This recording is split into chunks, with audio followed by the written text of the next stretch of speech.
Menurutku, ini adalah salah satu episode terbaik dan Dadan. Gak bisa dipungkiri, pasti ada aja orang yang kecewa sama episode 7. Tapi menurutku, beberapa kekecewaan ini agak nonsens aja. Salah? Ya enggak, itu tergantung selera masing-masing aja. Tapi ada beberapa hal yang harus diperhatikan ketika kalian mau ngeliat seberapa bagus adaptasi dari satu karya. Jadi, apa aja yang bisa di-highlight dari episode 5, 6, 7, dan Dadan? Ayo sahabat denial ibu semuanya, kita bahas episode dan Dadan secara detail.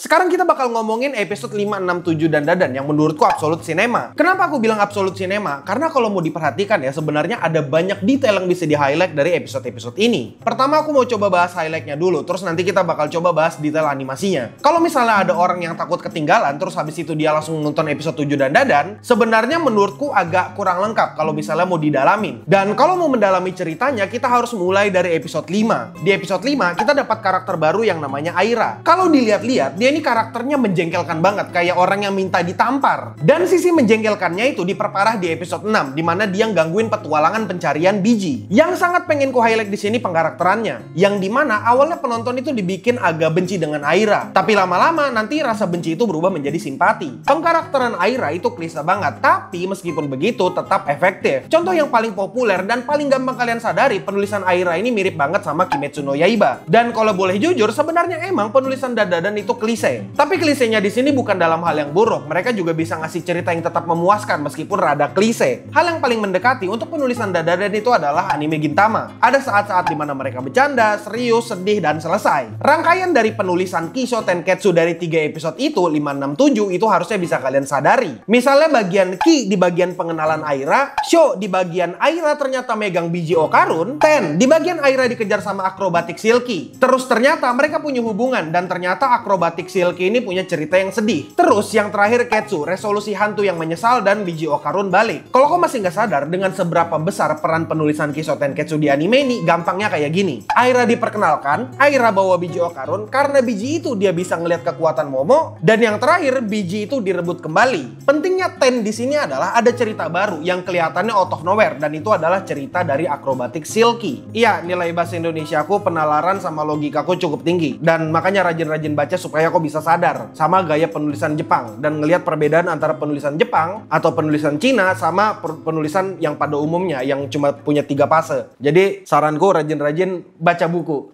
meskipun aku nggak suka baca. Nah, sambil lanjut cerita, biarkanlah seorang Dewa Karbit ini membahas detail animasinya. Aku ada satu fun fact buat kalian. Orang yang bikin storyboard episode 7 ini namanya Soto Enomoto. Dan ini adalah debutnya dalam membuat storyboard. Dan meskipun begitu, dia berhasil untuk menyampaikan adegan-adegan emosional dari arc ini, dari episode ini. Kita bahas yang paling jelas dulu deh untuk sinematografinya. Di detik 24 episode 7, kita udah di-teasing soal masa lalu akrobatik Silky dengan match cut. Adegan lari di awal itu dibuat hitam putih dengan nafas yang terengah-engah untuk ngasih kesan kegelisahan. Begitu aku ngeliat adegan itu, aku langsung mikir, apa-apaan ini, perasaan di manga tidak seperti itu? Dan adegan lanjutannya ngeliatkan kalau dia nge-reach out ke Aira. Itu ngasih kesan kalau Aira ini adalah sosok yang penting buat dia. Terus selanjutnya yang jadi ciri khas dan Dadan, setiap makhluk di sana itu punya warnanya masing-masing. Kayak misalnya Nenek Turbo yang warna merah, terus habis itu alien yang warnanya agak biru-biru gimana gitu. Habis itu yang terakhir akrobatik Silky ini yang punya warna pink. Waktu akrobatik Silky ditabrak sama Okarun dan dia jadi lemah, warna pink tadi itu lama-lama hilang, kayak kedip-kedip hilang. Habis itu ada adegan yang switch fokus, yang awalnya fokusnya ada di akrobatik Silky berpindah ke Momo. Sebenarnya ini semua biasa aja, tapi adegan tadi itu ngasih kesan kalau berantemnya kelihatan udah selesai. Sama aku mau nge-highlight satu hal yang mungkin jarang diapresiasi orang. Perubahan Okarun dari mode culun menjadi mode serius itu fluid banget men, itu gokil. Lanjut kita ke menit 10.32. Kalau kalian perhatikan framingnya sama fisik rambutnya, itu bener-bener bagus banget men, itu absolut cinema. Terus habis itu di kamar itu warnanya juga agak pink, dan itu warnanya akrobatik Silky. Ya itu kerasa agak keren aja menurutku. Dan sekarang kita masuk ke adegan emosionalnya yang menurutku dimulai dari sini, dimana dia ngeliat baju pink dari balik jendela toko. Kalau dilihat-lihat, scene itu emang biasa aja, malah jatuhnya udah umum dipakai di film-film. Tapi kalau menurutku adegan itu cukup powerful karena kita tahu tujuan dari scene itu apa. Sama juga dengan adegan buka pintu, itu jatuhnya klise dan udah umum ada di mana-mana. Tapi di sini tujuan penggunaan scene itu jelas untuk mempertegas adegan sebelumnya. Seiring berjalannya waktu, berjalannya durasi anime ini kita diperlihatkan dia melakukan berbagai pekerjaan. Dari bersih-bersih, jaga toko, sampai adegan menghibur. Scene itu tadi dipotong-potong dengan selingan dia ngajarin anaknya balet atau adegan dimana dia ngerawat anaknya. Tujuan dari semua scene itu adalah untuk memperkuat narasi demi putriku. Atau bahasa Jepangnya Musume no Tameni. Anjay, keren banget gua. Sekarang gua karbit Jepang. Sekarang kita lanjut ke menit 12.45. Di sana ada match cut lagi waktu anaknya nari berganti ke foto dia bersenang-senang sama anaknya. Kalau menurutku adegan itu emosional banget dan itu menunjukkan kalau anaknya adalah tempat dia kembali. Anaknya itu adalah sumber dari kebahagiaannya dia di dunia yang kacau ini. Terus kita lanjut di menit 13.18 yang dimana dia sudah mencapai tujuannya. Di adegan itu kameranya muter sebagai transisi buat nunjukin seberapa senangnya dia karena udah bisa beliin anaknya baju imut, baju pink yang ada di toko tadi. Dan di menit 13.43 transisi itu berubah jadi malam dengan si anak masih pakai baju yang sama. Kalau menurutku adegan itu ngasih kesan kalau hari itu adalah hari yang terbaik buat mereka berdua. Maksudnya hari bahagia buat mereka berdua. Dan sayangnya kebahagiaan itu berhenti seiring musiknya berhenti dan di-cut berubah menjadi anak yang nangis. Di menit 15.19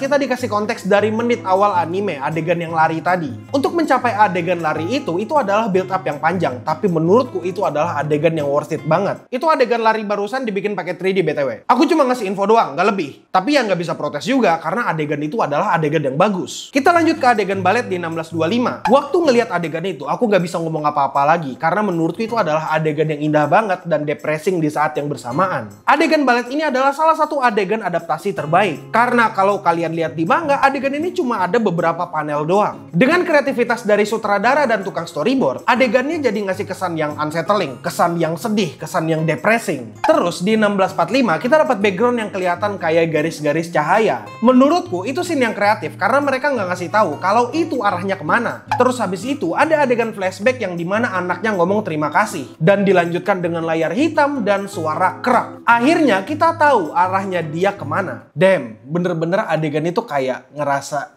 itu sakit banget, men. Aku ngerasa sakit waktu ngelihat adegan itu. Aku nggak ngerti, aku nggak bisa mengekspresikan kata-kataku dengan baik. Kayak semua kosakata yang kupunya dengan rajin baca kamus, rajin ngeliatin orang-orang, tulisan orang-orang. Aku kehabisan kata-kata, men, buat mengekspresikan perasaanku waktu ngelihat adegan itu. Satu kata doang kayak, damn.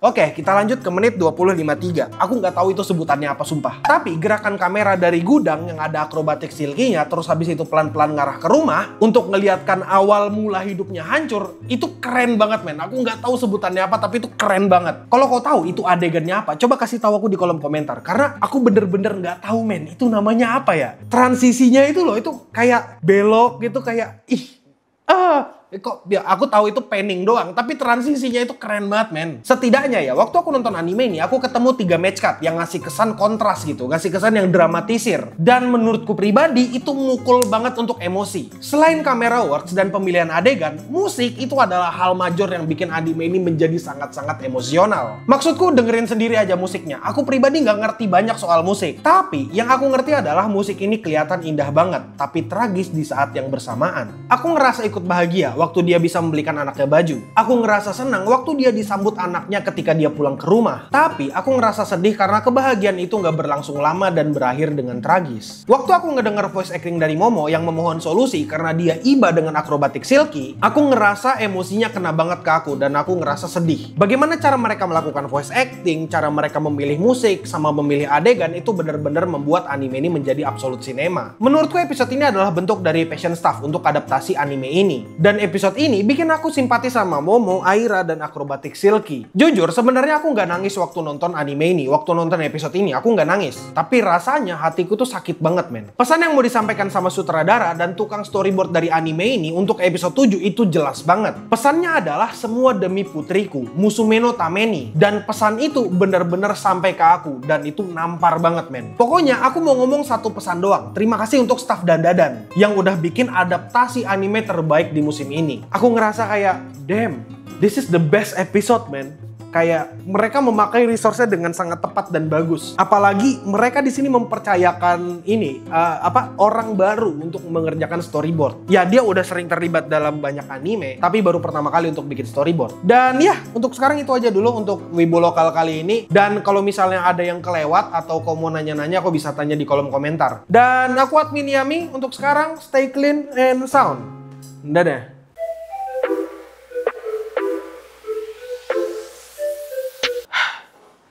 Aku nggak nangis waktu nonton episode 7, tapi sedih aja gitu. Aku ngerasa emosinya tersampaikan dengan baik, cuma hatiku udah membatu anjir. Enggak sih, aku lebih ke arah kayak aku dapat sedihnya. Aku sampai nonton 3 kali supaya nyari detail-detail animasinya gitu loh. Terus habis itu kayak apa gitu, kayak aku nggak dapat sedihnya. Aku dapat sedihnya, tapi kayak aku lebih fokus sama adegannya karena bagus banget, bro. Itu problem kalau kau ini ya, punya tugas dan job desk untuk nonton anime dan bikin reviewnya ya. Jadi, ini semua gara-gara clean sound. Ini semua demi gaji, nggak apa-apa. Ya, pokoknya kayak gitu doang deh, terserah.